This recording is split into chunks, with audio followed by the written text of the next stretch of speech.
Hello, Miami. It's a lot of audience I see. Everyone is probably at the RFK, but they might join in.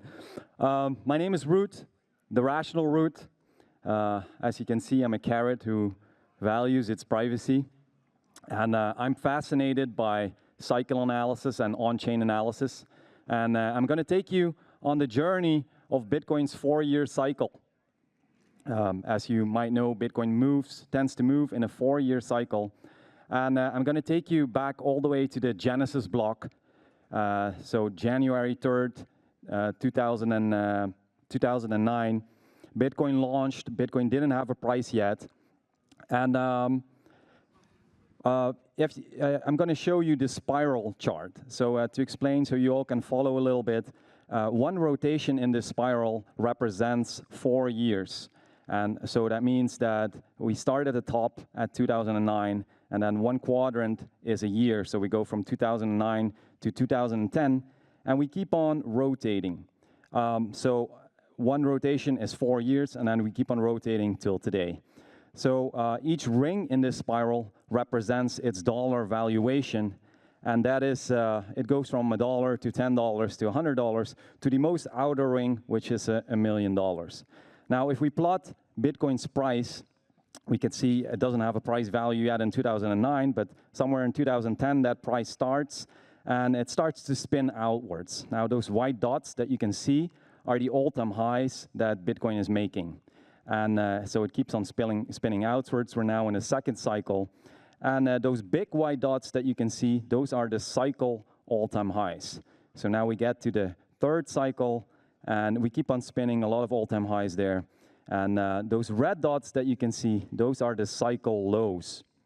And so it's quite fascinating how Bitcoin's cycle keeps expanding outwards here, and the lines never cross each other. So what the really cool thing about this chart is that without any price model, we can kind of see the path that we're on. If we continue on the same path, Bitcoin's price next cycle is going to move somewhere between $100,000 and $1 million. Now, thank you. So there's other fascinating things. So the lines never cross each other, and it's not that the price never falls below some price of a previous cycle. It's just that within this 4-year time period, those lines never cross because the cycle follows a similar pattern. Now, something fascinating here is that most of the white dots, the all-time highs, they all seem to fall in the first quadrant, except for the first cycle, and that's because Bitcoin didn't have a price yet in 2009, so it was a bit of a contracted cycle, that first cycle. But all of the other 3 cycles, we have had nearly all-time highs in that first quadrant, with the peaks of the cycle reaching an all-time high around Christmas time of that year, so every 4 years. Now, the next year, Christmas, we didn't have such a white Christmas. Bitcoin was making its bottom. And also this cycle, again, we made a bottom exactly there at the south of this chart. And so it seems very likely that the bottom is in on a cycle basis. Now, since that bottom, we've kind of doubled in price. And so we're on our way to the next halvings. And those green dots that you can see are Bitcoin's halvings. Now, Bitcoin's halvings traditionally were kind of the catalyst for a bull market, and you can see that after those halvings, we get all those white dots. So those halvings functioned as a supply shock. Now, Bitcoin's supply shock is diminishing, but the next halving also, the next green dot will fall around that same area, and that is due to the protocol by design. Every 4 years, there is a halving. Now, if we go a bit further with those halvings, I'm going to plot here Bitcoin supply. So you can see Bitcoin supply, we currently have around 19.5 million coins in circulation. Now we can also look at the steepness of this curve. So you see after the first halving that Bitcoin's, the curve that it actually, the steepness of that curve is half as steep as it was before. And so Bitcoin is flattening out. And so that is very interesting, because if we just are going to compare, since we're talking about this curve, let's compare this curve to fiat currencies and to understand a bit better Bitcoin's value proposition before we continue with our cycle analysis. So if we plot the curve of Bitcoin against, for example, a curve of the US dollar or the euro or the British pound or the Chinese yuan or the Japanese yen, or the Russian ruble, all of those fiat currencies, they have a different curve.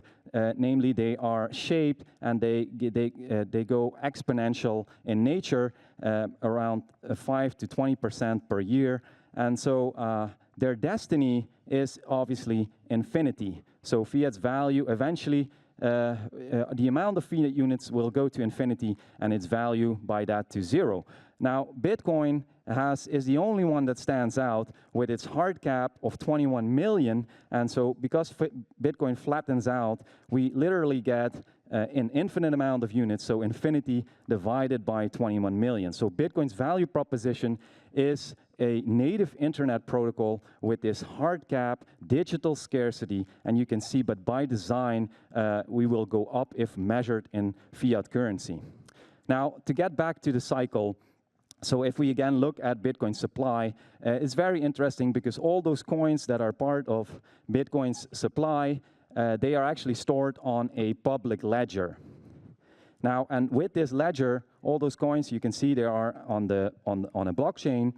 And this allows for on-chain analysis. And on-chain analysis really brings a new perspective to the market cycle, because all of this human psychology is captured on this public ledger. And so in traditional finance, we have technical analysis, and though we can also use technical analysis for Bitcoin, the difference between technical analysis and on-chain analysis is that in technical analysis, basically everything is only based on two inputs, so that's price and volume. So thousands of indicators have been made just on those two inputs, price and volume. Now with on-chain analysis, the interesting thing is that we get a whole new set of inputs, and that allows for a new market perspective.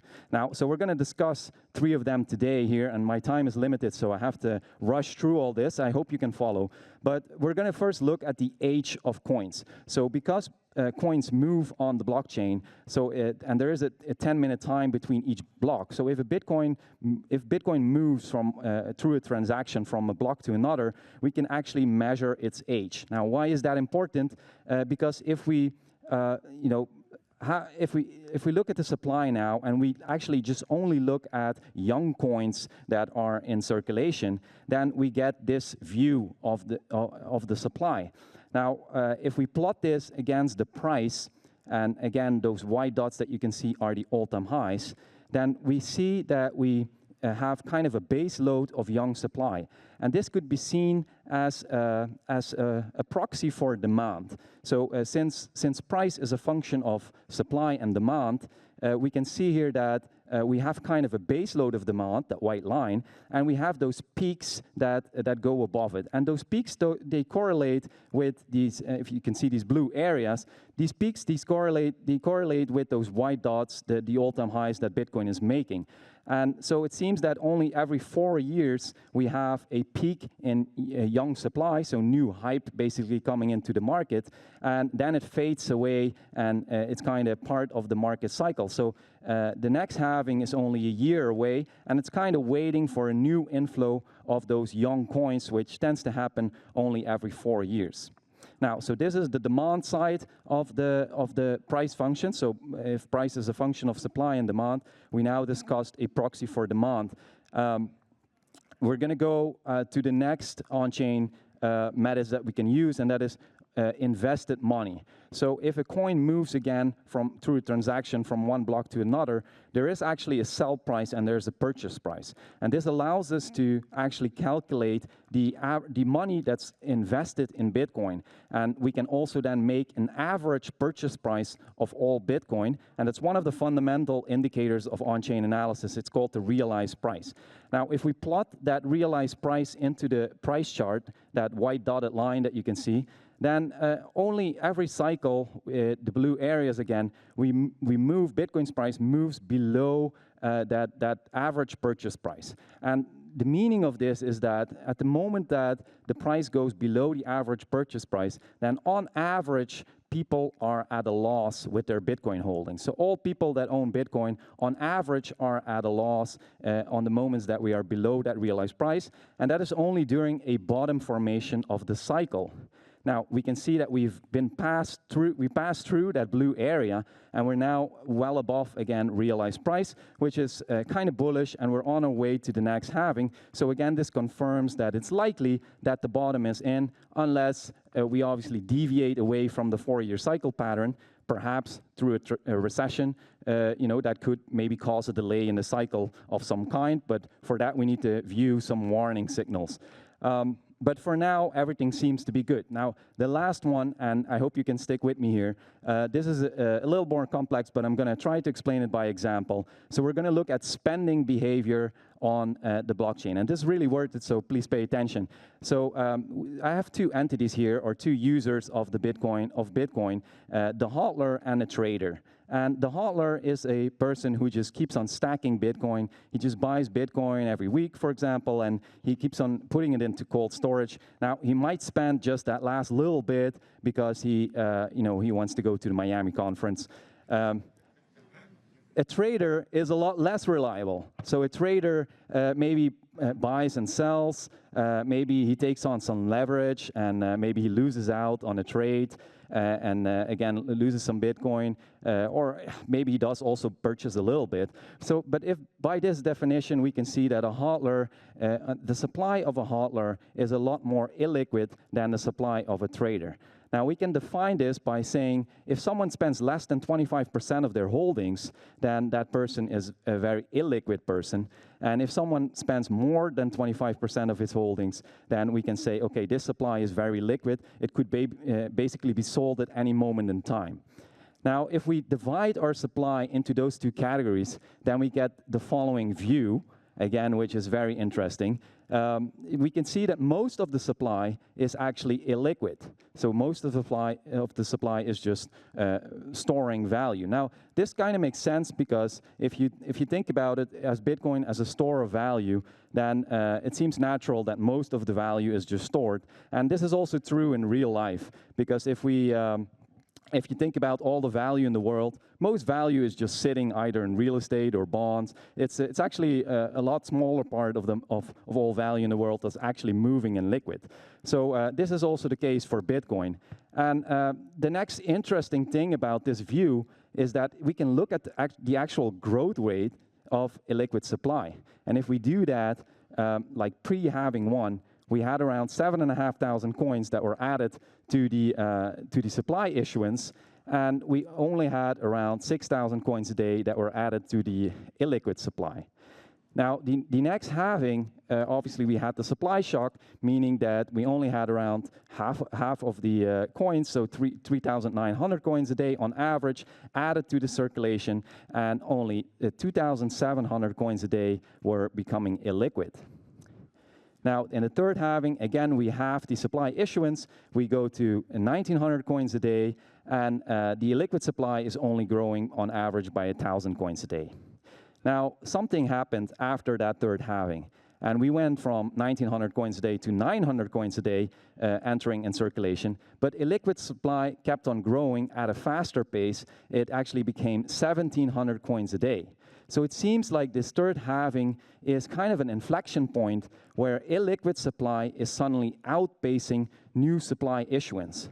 And this is a pretty big thing, because even after the fourth halving, that 900 a day will become 450 a day. And so, I mean, we can even fall back to 500 coins a day in a liquid supply, and we're still outpacing new supply issuance. So it really seems that the third halving was this inflection point. And this was bound to happen with Bitcoin because Bitcoin's supply curve is flattening out, as we discussed. And so even if illiquid supply growth would be just as a constant rate, eventually it would start outpacing supply issuance. And that seems to have happened now after the third halving.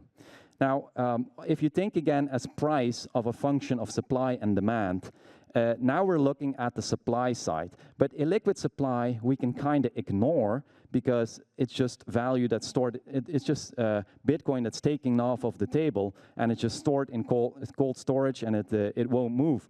So the available supply for trade is actually the orange part of this chart.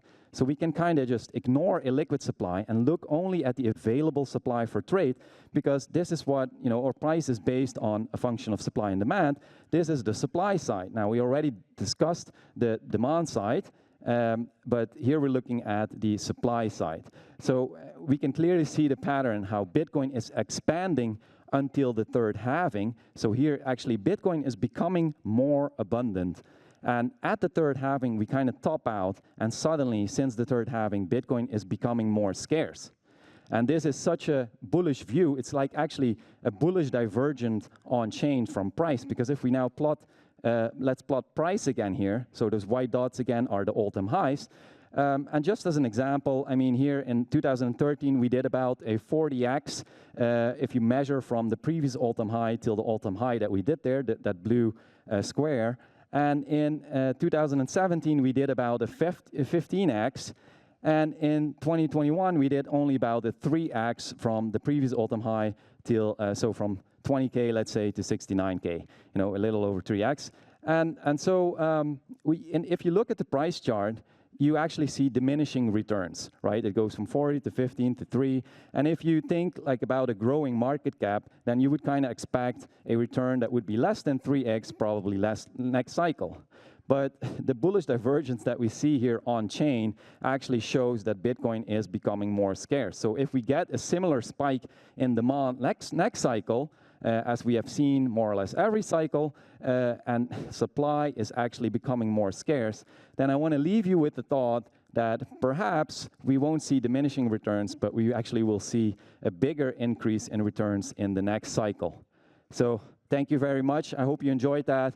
You can find me on the Bird apps as The Rational Root, and if you like my charts, you can go to bitcoinstrategyplatform.com. Thank you very much. If anyone has questions, I'll be still walking around in the networking area or somewhere outside. Thank you. Thank you, Miami, for the last 3 years in this amazing city. The whole world shut down, but Miami welcomed us with open arms. We want to show Bitcoin to the whole world.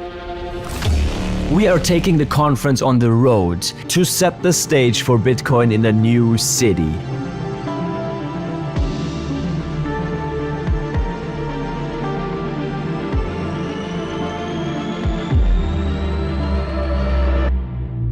Nashville. Bitcoin 2024 is coming to Nashville in Tennessee, a city that is known as a music and freedom city. Bitcoin 2024 in Nashville from July 25th to 27th.